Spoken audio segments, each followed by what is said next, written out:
যেতে পারি, কিন্তু কেন যাব?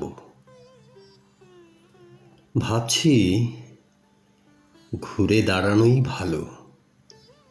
এত কালো মেখেছি দুহাতে এতকাল ধরে, কখনো তোমার করে তোমাকে ভাবিনি। এখন খাদের পাশে রাত্রিরে দাঁড়ালে চাঁদ ডাকে, আয় আয় আয়। এখন গঙ্গার তীরে ঘুমন্ত দাঁড়ালে চিতাকার ডাকে, আয় আয়। যেতে পারি, যে কোনো দিকেই আমি চলে যেতে পারি, কিন্তু কেন যাব?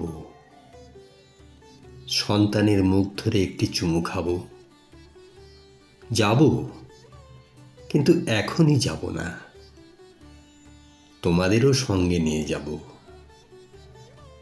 একাকী যাব না অসময়ে।